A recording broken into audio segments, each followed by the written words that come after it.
Hello dear heart, and welcome to this video about the 3 dimensions of being. So perspective need to differ when explaining reality through multiple dimensions because they are multiple. One helpful explanation is to say that our physical body is a 3-dimensional plane, solid object, always here, always now, living in the present moment and connected to pleasure or pain in its polarity. Our mental bodies it's in the 4th dimensional, which is a 3-dimensional object moving through linear time. So moving to the past or moving to the future. And this has to do with the polarity of good and bad. Then our emotional body is 5-dimensional, beyond time and space and physical matter. And this is happy or sad polarity. Now in breathwork, a lot about honoring and accepting and working with the multiplicity of self and also our multi-orgasmic self. So this multi-orgasmic self is quite pleasurable, and this pleasure is needed for us to open up to our multidimensional nature. A non-dual mindset is the key here to not have an attachment to our pleasure nor the aversion to our pain.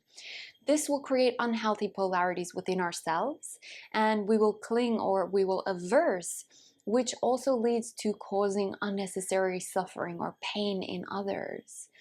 We all have an aspect that is trying to create balance. And many would rather harm themselves and others to do wrong to create the balance instead of not having the balance. There is a very, very deep subconscious program within us all, and breathwork teaches us to work with this polarity in a multidimensional way. And this is to create an evolutionary balance. So these are not buzzwords, but direct experiences that we have. So the meaning might be something completely different to what you have in mind, and that's okay. A multidimensional nature and a non-dual mind allows us to see polarity differently. And learning to be multi-orgasmic helps to get there and to do this polarity framework. So we can always see that the inhale and exhale is opposite to each other, yet they are still one, they're still breath. It is important to find healthy ways out of the negative polarities that the mind creates. And one way is to recognize and to accept the multiple and the conflicting truths living within us. So these 3 dimensions can also said to be the head, the heart, and the sex, or the creative force. As our 3 bodies exist in different dimensions, they speak different languages, and therefore find it difficult to sometimes to understand each other, especially when we don't breathe in between our thoughts and feelings.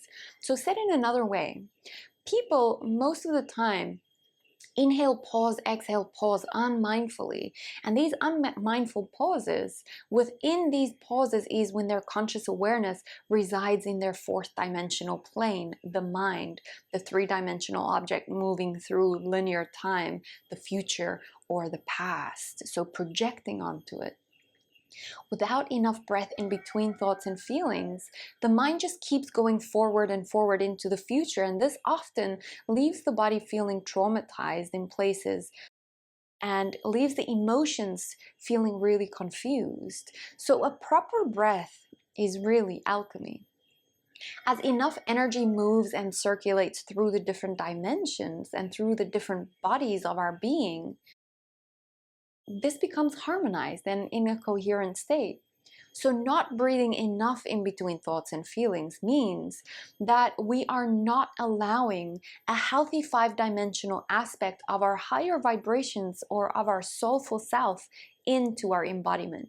We keep them offline. And this leads to us being able to create unhealthy and incomplete experiences in our 4th dimensional reality, in our mental plane, because we have locked conscious awareness into the mind alone. So we're trying to just live from our headspace. And when we start to breathe in between thoughts and feelings, these 3 levels of being start communicating, but not through language. It's like these three serve and they're all online and they're sharing data. So the polarities within them become relevant to each other, and we move out of the stuckness or dis-ease of energy that this linear polarity created of only being stuck in the head or the mind. So here are some dynamics of the dimensions working together and understanding this priceless process. I could be happy that I'm doing something wrong while experiencing a lot of pleasure. And for a lot of people, this is the essence of their orgasms. So understanding this makes it difficult, or not understanding this makes it difficult, or even impossible for the mind to not just run with this. Okay, so once the mind is expanded, it can never recoil back in place. And every single thought that ever existed in space-time exists in space-time forever. The universe is mental. The universe is mind. So it does not forget. Sometimes it is out of conscious awareness and we call that forgetting, but it still exists. This means that every single thought you have ever thought still exists in time-space, and it will forever be there. Now, in each dimension, truth will look different. And we are also in paradox. So we experience each dimension differently in different moments. However, breathing is the key to align these different dimensions, creating healthy polarities, and also understanding that our linear minds cannot grasp everything. And by doing this work with our fourth dimensional linear mind, accepting our non-separation, interconnectedness, soul, and timeless multidimensional nature, that we can begin to explore more about our consciousness and what it is. An immature mind has an egoic idea of total control and needs to mature in order for it to see itself as a vital part of the system, not as the master of the entire system, because that's where the mind is at sometimes. For most people, most of the time. Our minds are amazing, and also our experience of linear time, but it is only perceived as amazing if we can relate to the mind as a vessel of consciousness, a consciousness that is also residing in the body, the heart, in our glands, in our organs, as well as our etheric field. Every atom is conscious, and every atom is intelligent. Now, our sexuality works differently to the mind. Often it's more animalistic. And in the present moment, it wants what it wants, and it wants what it can get now in this moment. And generally, this is about the free flow of life, the life force. And occasionally, for some people, this is how babies are made. Now, one of the main ways we learn to move between the different dimensions of our inner being is how we start integrating them and how we start breathing. Now, let's talk about the five dimension. Like the fifth dimensional is our humanness and our imperfections that makes us perfect. They allow infinity and love to exist. Taking this into an experimental understanding, but embodying it into the 3 and 4th dimensional consciousness. So allowing conscious awareness to move from our mind to our heart, to our stomach, and even to the outside emanating of the body. Our 3, 4, and 5 dimensional aspects should be in constant communication so they can learn, they can grow, they can integrate together, instead of there being a seemingly separation between them and a disconnect, because the disconnect is actually the illusion that we need to get rid of by removing the pauses in between the breath. So conscious connected breath is the answer to this. Exercise to physically break boundaries between the sex, the heart, and the mind. And this will start to loosen the fascia, which is the connective tissue between our physical experience of these dimensions. So this will soften the dura, which is also the sheath around the spine. And clicking it open, the spine will naturally, where needed, and relaxing the whole nervous system by activating the vagus nerve as we breathe in this way. So also referring to the Mula Bandha, or de-armoring the Mula Bandha. I will put that in a later video to just demystify these bandhas, or these locks, these energy locks. So a releasing breath could be an Ujjayi breath in through the nose, out through the mouth. A transformative breath is an Ujjayi in and out through the nose only. Okay, we will come to these in later practice sessions. We are looking for circular movement, both clockwise and anti-clockwise directions.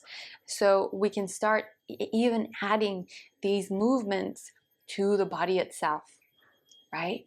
So when we're adding these movements to the body itself, we're working with breaking the patterns that create stuck energy within the body, that creates tension and stiffness and the fascia muscles to be stuck.